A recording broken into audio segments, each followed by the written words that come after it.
You are now watching Bleav. Do you believe? Wait the gate for this one. Welcome to the Bleav in Panthers podcast here on Bleav Podcast Networks. Desmond Johnson, Schuyler Callahan from Sports Illustrated, and Panthers all-time leading rusher Jonathan Stewart in the house. Our Monday recap show live and direct here for you. The Panthers 24-10 losers to the Los Angeles Rams on Sunday. Multiple storylines we need to talk about that game from yesterday. We'll get into that. You got trade rumors flying all about. We got a trade that actually just went down that we'll talk about, and much, much more. Of course, Bet Online is our sponsor, and today football is back. Bet Online remains your number one source for all your football betting needs this season. You will find the latest odds, matchup info, player news, and game trends. And as your continued source for all sports wagering info, Bet Online features live betting, free contests, live scores, and giveaways all season long. Always the fastest and easiest way to bet on all your favorite sports and events like Major League Baseball, MMA, tennis, boxing, and even golf. Head to betonline.ag to join and receive your 100% welcome bonus with your first deposit. Make sure to use the promo code Bleav, B-L-E-A-V, to receive your rewards. Bet Online, where the game starts. And where we start is this 24-10 loss. The Panthers falling to 1-5 on the season. Interim head coach Steve Wilks' first outing as head coach did not go exactly as planned. Where do you want to go here with this? Where do you want to start off with this? Because there's a couple ways we can do this. We can.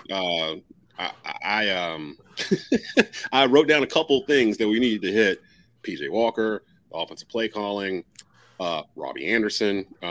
Where should we start here? And turn it over to the dais. Like, where do you think? Where you want to begin to go in? Because let's talk about Robbie right quick. Okay, let's get Robbie and get Robbie out the way. Schuyler, Robbie Anderson had a outburst.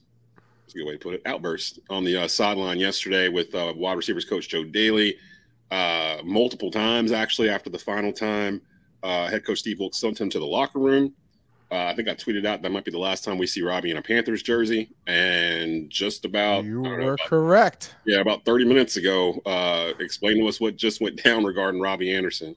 Yeah, so they've actually been looking for a team to take on not only his personality or whatever you want to call it, but they've been looking for a team for about a week now to make a deal with. It just hadn't had. It was too late in the week for them to get anything done before this week's game. So I don't know exactly what happened on the sideline. I mean, Robbie gave his spiel. Steve Wilks didn't really go too much in depth with it either, but I don't know if we'll ever get the full story out of that. But as far as the deal is concerned, the Panthers are going to receive a 2024 sixth-round pick and a 2025 seventh-round pick in exchange for Robbie Anderson. So not much, but considering what happened yesterday, I think Panthers fans should at least be happy they got something out of it, because that could have easily turned into a situation where everyone knows the Panthers are moving on from Robbie Anderson, and they just say, we're just going to wait until you release him. So you got to be at least thankful they got something, let alone 2 picks out of it, even though it's day 3 picks. I'm actually surprised they got 2 picks just for the scenario you just said, because after watching that yesterday, I mean, I think it was pretty clear that we probably were going to do something with him and may have to cut him. People forget Robbie's a Matt Rule guy. Like, Robbie's here because of Matt Rule. He played for Matt Rule in college and defended him on a weekly basis pretty much. So have you seen the dead money? Say what now? The dead money for Robbie Anderson, I believe. Yeah, I think I saw like 20 mil. Yeah.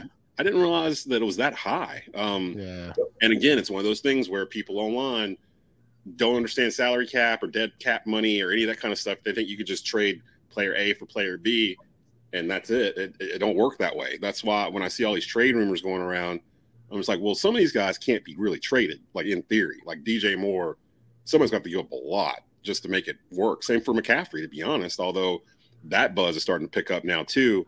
I keep thinking back to that one-handed catch that McCaffrey had in the second quarter. Like, he was actually turned around and had to like turn his hand like this and caught it with one hand. Like, the other hand never touched the ball. In stride, brings it down and keeps going. I'm like, that's why you keep Christian McCaffrey, because that's something else. Yeah, that's something different. Not everybody can do that. Like, you don't just trade those guys off because you want to, give up the season or whatever. You build around guys like that. He's 26. So somebody made an interesting point about McCaffrey the other day, and I can't remember who it was. But even if the Panthers are looking to part with some of their veterans, like Robbie Anderson or so on and so forth, like you can't just go with a complete fire sale and get rid of your core pieces, because what coach is going to be attracted to this situation if there's nothing to build? Yeah. That's a very, very good point. And I think just so I can get past this whole Robbie Anderson thing, I think this is a good teaching moment, a learning experience, or whatever you want to call it, for any players out there that are going through, their season woes, their up and downs in their career. By the grace of God, Marquise Brown, like that whole situation for the Cardinals and all that, the nature of the game, a guy gets hurt, someone gets an opportunity.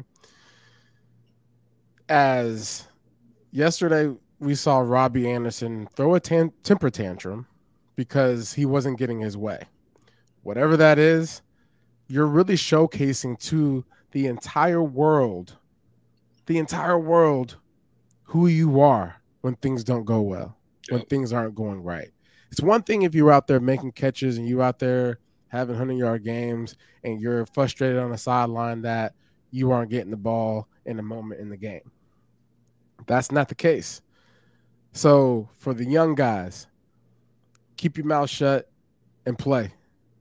Yep. Roll with the punches. That's part of the game. It's part of the growth. It's part of the opportunity for the growth. And when your time comes, you make the most of it. Now, I understand the frustration and I can respect the frustration, but when you are on national television, you do not act like that. And so for the guys, for the guys that are in that Panther receiver room, take this as a learning experience. You have a guy now that's at a head coach position that ain't with that. And none of these other coaches are either. Now, Robbie, I would like to hope that you can see that the grace of God is on your career right now because the Cardinals situation. Yeah. Now, count your blessing because you would be out of a job right now, possibly. They would just cut him today. Like if they couldn't find anybody by 6 o'clock or whatever, because they would just cut him. Because that right there is not just making you look bad; it's making the Panther organization look bad. Your teammates look bad.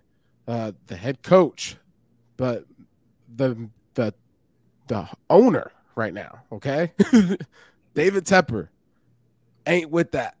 Okay, so like guys, you got to be able to stay in it. This season's not over. I know I've been saying it all year. For 1-5, it's not over, and you got to stay in it, man. Because this is your career that you're talking about. This is your family's livelihood that we're talking about here. You got to stay level-headed. I got to give my tip of the hat to Jared Daly, though. I mean, because like in that situation, I'm a coach. I probably don't keep my cool as well as he did. Now, again, I don't know who was right in that situation or if there was anybody that was right. But for a player to come up and bump his face mask up into your nose. Oh, it wasn't just that. It wasn't just that. First of all, this is right after the whole Draymond Green, Jordan Poole thing. So the whole conversation about getting in somebody's space, what you're supposed to do, what you're not supposed to do. We just went through all this on social media the past week. So everybody kind of knew the rules at this point. My man came over to him, got in his face, did the thing with the grill with his helmet. But if you look down at his hands, Robbie's hand is in a fist. Like his left hand is in a fist when he's talking to this guy. And if you look at them, it almost looks like Joe Daly is saying, I wish you would hit me. Like that's what it looks like. He is screaming at him as he's walking away. He's like, I wish you would hit me. I wish you would hit me. That's the first one. The second one, when Robbie bumps him with the shoulder, we all know what that means. We don't know what that means when somebody hits you like that and then looks back at you like you ain't gonna do nothing. Like that's what that means. And Joe Daly got of course. You got to get those. You got to get that out of the locker. Like, that's how you go. I don't care what you give up for him, even if you didn't get anything. Like you cannot continue to have Robbie Anderson on this roster. So they had to move him. Like you can't, especially after firing Matt Rule, Steve Wilks is trying to set the tone and change the narrative around this program, right? You can't have that type of I don't even know what you call it. Can't have it, won't have it. It's a cancer. It's what he it did is. That he did that to a different coach, like another coach. This would be a whole different kind of conversation going on. Shoot, if he would have did that to Coach Wilks, boy. Yeah, that was the first name that came to mind, actually. Like, man, if he did that to Steve Wilks, I'll tell you what, Joe is a better man than me. I would have had saw it. I was mad for Joe. I was like, yo, he's just tried to steal your lunch, like on TV, national TV. He just tried to do that to you, and then he came back again, and I'm just like, yo. So Robbie's gone. I was thinking about this the other day too. I was like, how many guys are on this team that are Baylor / Temple / Matt Rule guys? Because is this going to be more of an eye-opening look at like some of these guys that are around here that are on this team that we have talked about? We can't figure out why they're on the team other than the association to Matt Rule. One of those dudes is starting quarterback PJ Walker, who I don't even know how to explain this game. That I don't know who to blame. Mondays for me is the blame game. I'm blaming somebody. I wouldn't be blaming anybody if we were winning games, but every time I come in here after a loss, someone deserves some blame. We need to make that a segment. Yeah, so who's to blame? That's what we're going to start doing on Mondays. Who's to blame? Who is the Desmond's blame game? Is it PJ or is it offensive coordinator Ben McAdoo? Because we'll pull up the graphic here, guys. At first, I thought this was a joke. I didn't think this was actually accurate. It is. This is PJ Walker's pass chart. 10 for 16, 60 yards, 0 touchdowns, 0 interceptions. This is from yesterday. This is not made up. This is actually what they did on offense yesterday. And I had fools on Facebook coming at me like, well, PJ actually did what they wanted him to do. PJ played a great game, blah, blah, blah, blah, blah. PJ just needs a chance. He had a chance. This is what he did with the chance. And I don't want to hear the whole, well, maybe the offensive coordinator told him to throw it short. He had routes where he had guys going vertical downfield or whatever, and they didn't try it. And then to tell all of it, as soon as he gets knocked out the game and Jacob Eason comes in, they just start running 4 verts, like down the field. So they had no problem with Jacob Eason throwing those long darts. Why couldn't PJ Walker throw them down there? That one that's at the 20-plus yards or whatever, that ball was sailing out of bounds, 5 yards out of bounds, and nowhere near a receiver, and he wasn't trying to throw it out of bounds. Schuyler, tell us what your insight on the game plan is, because I mean, from my side, the first half, I feel like we were controlled, right? We were controlling the game. We were staying with that. We're trying to control the time of possession. I think at one point I was like, wow, we finally lead in the department of time and possession. You know what I'm saying? In the beginning of the game. And so that registered to me like, okay, they had a game plan and they're following their game plan. I think this is the first time I recognized all season that they started out with a plan and they're following it. Yeah. And so kudos to that part of the game plan. I want to know what your assessment is as the game went on, especially that third quarter, because that third quarter, I think we had 6-7 plays or something like that. Mm-hmm. And that's the second straight week that's happened. I think if you go back and look at what they did against San Francisco, I think they had it was seven snaps in the third quarter, because we highlighted that in last week's show. You can't win games if you have 7 snaps in a quarter. And I think the approach going into this week was always to help PJ out, to get him to where he doesn't have to do everything. But there's a certain extent, I think, like, you've got to allow him to push the ball down the field. Like, I think part of that's on Ben McAdoo. Ben McAdoo and Steve Wilks, they had their meetings throughout the week, and they came together and said, we are going to run the football, and we're going to be smart and not, put PJ in stressful situations. We're not going to put him in a situation where he's got to go through 4 or 5 reads and pick his best decision.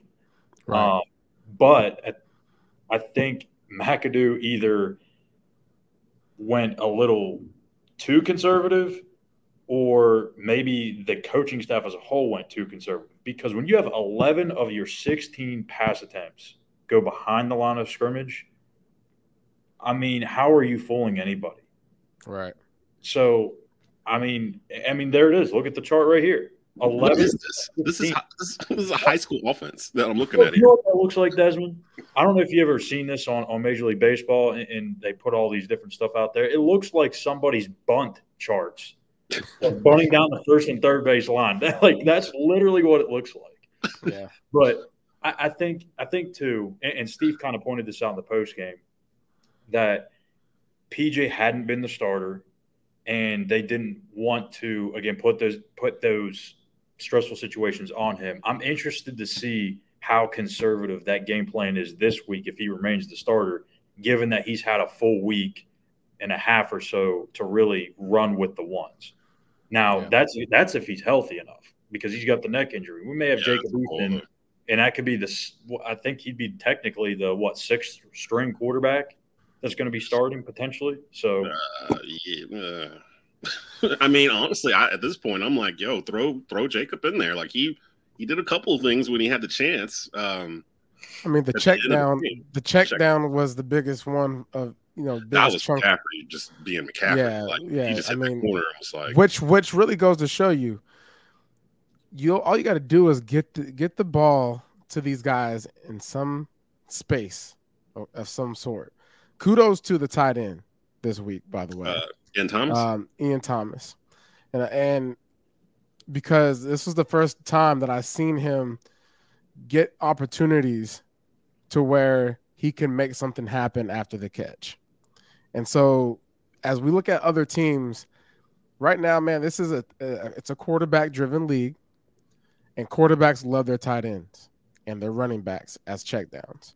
So if we can figure that out with whoever is going to be the quarterback coming up for this game, like the game plan, needs that. It needs to be spread out throughout the game. And if you're leaning on your running game, that's perfect for play action. Okay. Yes, and you said that during the game. And that's where we can take shots down the field. And so I understand. That's why I was kind of waiting to see if we would get some, I don't know, something, some fakes in the backfield, and then get the quarterback to stretch it out a little bit longer, get those long drawn out routes where the safety gets lost in the sauce, peeking in the backfield, all the eye candy or something. That's exactly what my thing was. I mean, and obviously you played football a lot longer than I did, but from my personal experience, if you run a very vanilla offense and you execute, it's fine. Yeah. But if you run a vanilla offense and you don't execute, you get what you've been watching from the Panthers these past 6 weeks. You've got to be able to, like some teams, they can almost kind of hide some of their deficiencies because they just execute well. They may not give the most confusing looks or different personnels that you don't see on a week-to-week basis, but they execute at a high level. The Rams did that Sunday. Yeah, the 49ers. 49ers, yeah. When you don't present different looks, now like Stu said in our chat, that they did the pony personnel, which we haven't seen that all year. Explain that for those that are watching or listening if they don't know what that is. What is the pony personnel?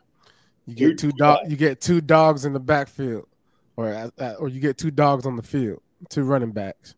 And what you're doing is, especially with us, if you have a running back like Christian McCaffrey, and then you have and you spread him out somewhere, it's like, okay, he's a legit threat after catching the ball. So we have to really pay attention to this guy. But then you have a guy lined up at running back that's actually a running back, and they can run the ball too. That's a threat. But then you have a quarterback that could potentially run too. So now you're just like, dang, I'm in a pickle. I don't really know where to really put my eyes at. And so it puts a defense in a stressful situation. Ben really needs to build on that package, I think, because especially if PJ is going to be the starter, he can run. Now, I don't know if you want him to run a whole lot, but I mean, the threat is there. But what I'm saying is, from what I remember, I felt like they just lined up in that formation. I don't know if they motioned into it at all, I want to say once or twice they did. I want to say McCaffrey started out wide and motioned into the backfield and got set once or twice. That's what they need to do, or motion out of it. But yeah. If you flex him out wide or flex him into the slot, like there's so many things that are running through a linebacker's head. If you're not going to do all this window dressing and eye candy stuff like LA or San Francisco does, you've got to do it in different ways. That way you're making the defense think. If you can get the defense to think, you're going to be able to get those completions. You're not going to see the balls being swatted at the line of scrimmage because they're anticipating that quick out or whatever it is. Yeah. Here's my thing, guys. And you guys hit all the hot spots. It felt like the coaches felt like PJ was limited in what he could do. And they were trying to tailor the game plan to what they thought PJ could do. It felt like the game plan was let the defense win this game, let the run game win this game. We're not going to do anything to force PJ into a situation where he's got to go win the game for us. Which is the first half. Yeah, first half, he moved the ball. Things were going pretty okay. Defense gets – They could have used the timeouts and be aggressive, but they didn't. They did not. They went in the locker room with all of them. Stuff like that, I'm just like, okay, it makes the fans think that they're trying to lose. And that was the sentiment I was getting online through the game and then afterwards, where there's a large segment of fans who are like, okay, well, clearly they're trying to lose these football games at this point because of the way they just did this. Because there's no explanation as to why they never listen, fans. Ain't nobody gonna go. Ain't nobody gonna spend the money that we spend to travel the distance you travel. Thank you. Tell them, put please. Your bodies on the field to get beaten up on to try to lose. Try to go get CJ Stroud next year. Like, come on, man. Come on now. That's not how it works. That's like, hey, I'm gonna go on a jog so I can get out of shape.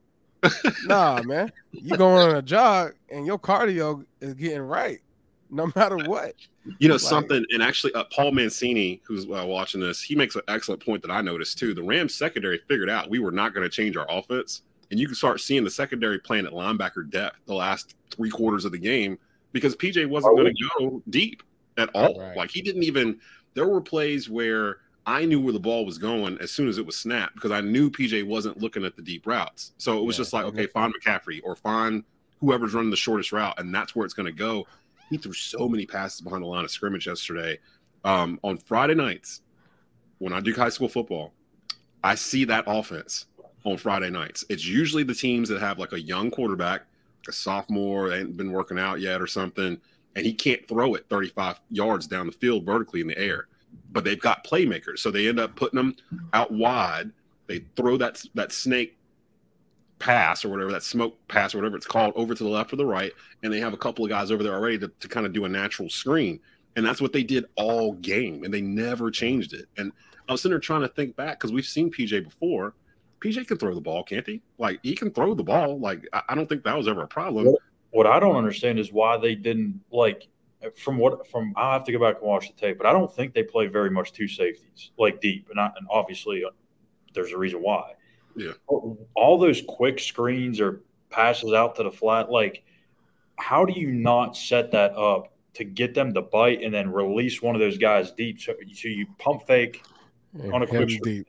We thought that's what we thought they were setting it up for in our group chat. We're like, okay, they're setting this up to bait them for something down the way because they haven't let PJ do anything. They didn't even attempt it. Like, no, he didn't even look. He never once, and that makes me think he was told not to. You know, because I would think that just being a competitor, that he would want to take some shots downfield, and he never. I mean, he literally never tried except for that one 20-plus yard pass, and he missed a couple of times. DJ Moore was open on one of those, and he just missed them. I guess the question now is, should you give PJ another shot, or are you looking to let Jacob Eason play? I mean, you're playing Tampa. Here's the thing. I know that we're not in a good spot right now. We're not in a good place as a fan base and as a team, as a community when it comes to the Panthers. But go ahead and tell them. People need to keep this in mind. Out of the 32 teams in the NFL, there are only 10 teams that are above 500 right now. There's a lot of sneaky football going on. It ain't just us. Go find a Washington Commanders fan and ask them how they feel about their season right now. Like, and they've won one more game than we have. Like this, it's bad all the way around. Tampa's coming into this limping themselves. 3-3. Yeah, our division's not good. They just lost to Pittsburgh. Not good. They just lost to Pittsburgh and Kenny Pickett, rookie quarterback. So I mean, and we got the injury bug right now too, and as sucky as it is, I'm glad that it's happened and it's happening now. and we have time to figure it out, especially on defense, because clearly that's a strong point, right? No Jeremy Chin yesterday. Our offensive line is playing lights out. Like Icky is playing like I saw something. His grade was number 2 offensive tackle this week. Oh, yesterday? I mean, back-to-back weeks. Wow, yeah. Where he's just killing it. That's great. I mean, that's why you drafted that guy. So shout out to Scott Fitty for drafting him. Do you want to keep him? Yeah. Who? Icky? No, Fitterer. Oh, yeah. Listen, this is what you got to understand. From his position, he's done all he can.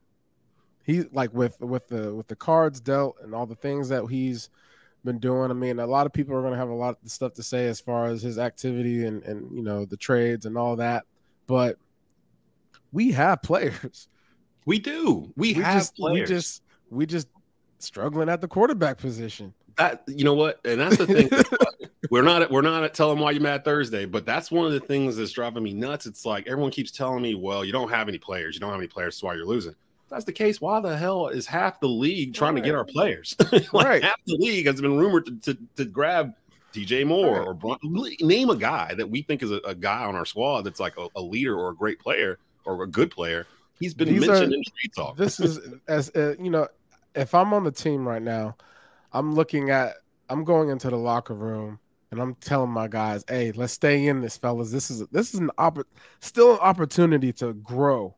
There's young guys out there that are getting reps, that are playing, that wouldn't be able to play if it weren't for injuries and for the situation or whatever it is. Get these experiences, come together in these moments. These are the moments that you really can start seeing this team mold into who they are supposed to be. That first half of that football game, as slow and how unexciting things were, I loved it. I did too. Because it was the first time that I saw like complimentary football, right? Mm-hmm. Yep. And it was because they knew what they were going to do going into the game, and they started doing it early. I'm not mad at that. I want to see a stack on top of that as we go into this week in preparation, because now we're playing a division opponent. If we can go in this game and really get into the mud and come out of this game victorious, oh my goodness. They're banged up too. They're banged up too. Like Tom Brady out there yelling at all of them, and they're like, dude, you missed like 3 weeks of training camp. I'm not sure what Baker's status is gonna be. Like, I know his ankle and all that, his foot. Is his foot or ankle? I think he tore a ligament in his ankle, didn't he? Isn't that what the official thing was? Because I thought they could come back earlier. He was gonna be the backup this past week, and then they did an MRI. I saw he tore a ligament. So now he's probably gonna be out a couple of weeks before.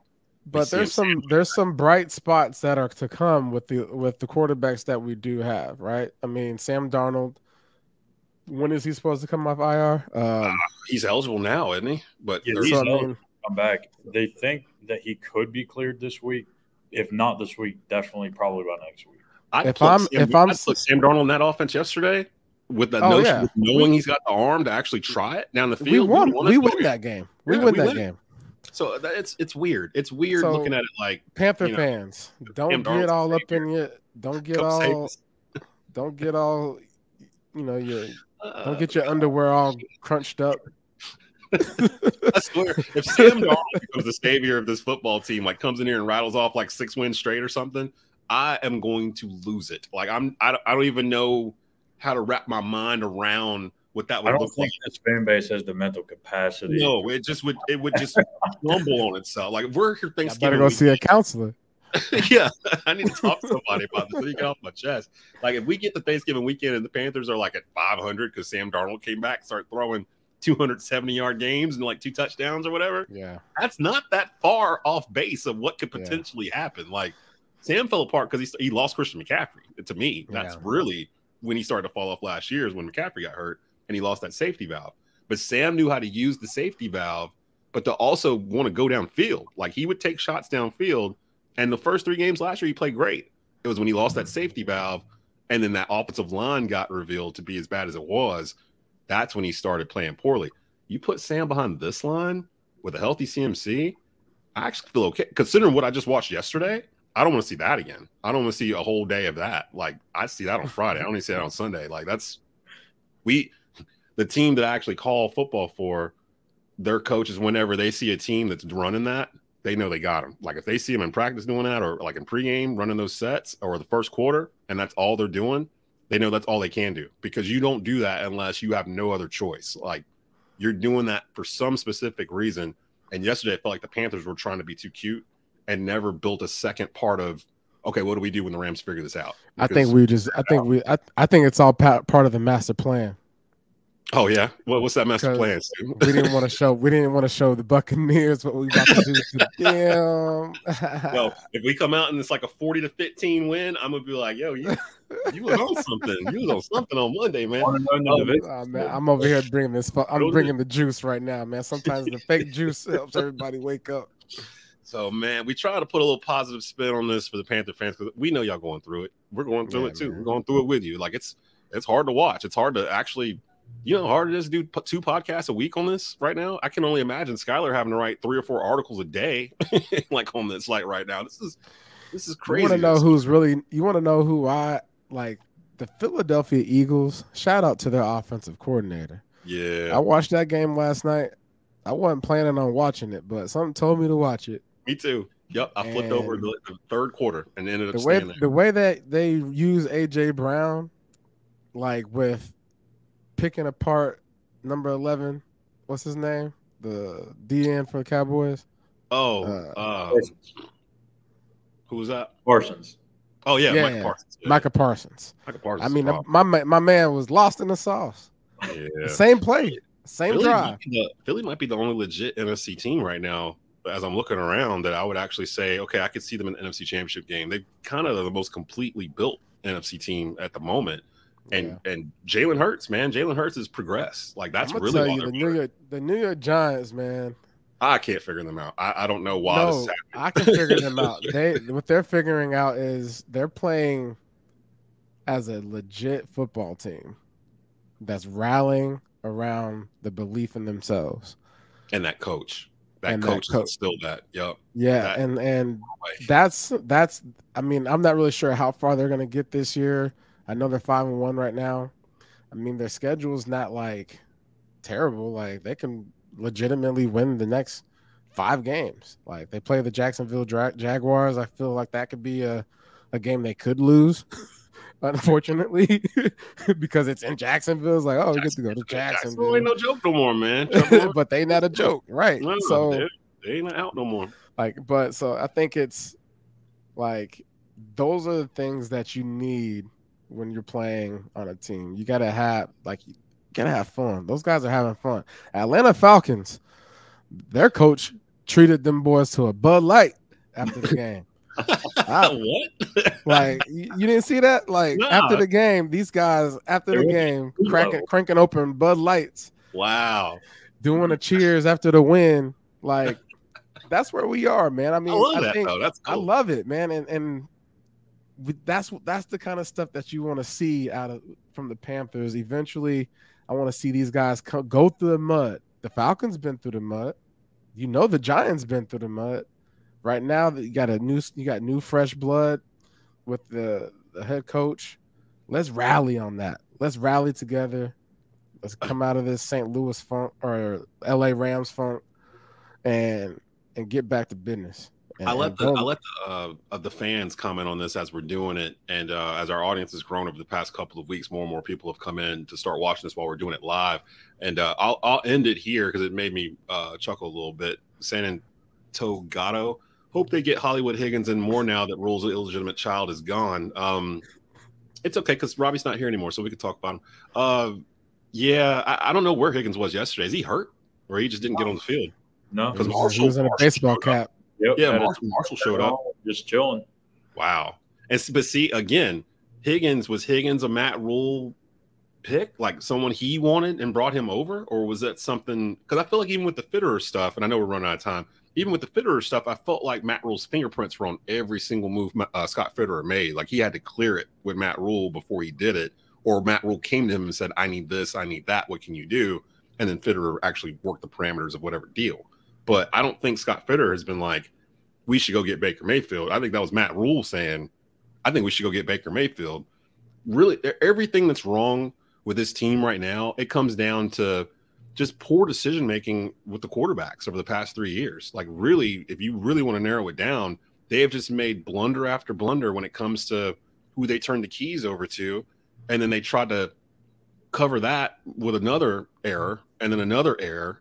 I mean, they've brought Cam Newton back once already, and I think someone was joking with me and was like, the best quarterback, bring him back. The best quarterback the Panthers have had since they cut Cam Newton has been a washed Cam Newton. That was what somebody told me, and I was just like, wow. You're like, wow, because I had no retort. I'm like, sleeping on Teddy Two Gloves, man. I didn't really like Teddy for some reason. He didn't go down the field either. Like, he was Mr. Checkdown to me, but Teddy was a game manager, and he was doing a fantastic job. He was. And I think what happened was there might have been some miscues on preparation in certain departments of the field when it comes to like red zone and situational football. And I think that's where that whole phase of Teddy didn't work out.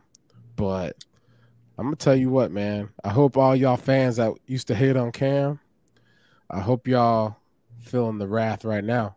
Appreciate it. Appreciate what you had, because it's gone and it ain't coming back. Like, they ain't going to go.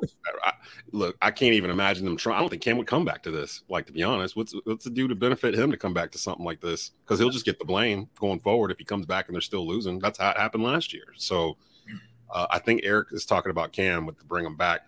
Sorry, buddy. I think that train is passed. I think they would much rather just let PJ Walker and Jacob Eason do whatever they're going to do before they bring Cam back in here. Are the fans talking to you right now? Yeah, they're like commenting on our Facebook and YouTube channels, so I can see them on the side as they're coming in. Well, what do they think about? What do they think about this week's chances of winning against the Buccaneers? That we'll have to hold for Thursday. See, that was a good tease. That was a great tease, too. We're going to hold that for Thursday, because I know Schuyler's got a thing he's got to get to at 3, and it's already 3 o'clock. Yeah.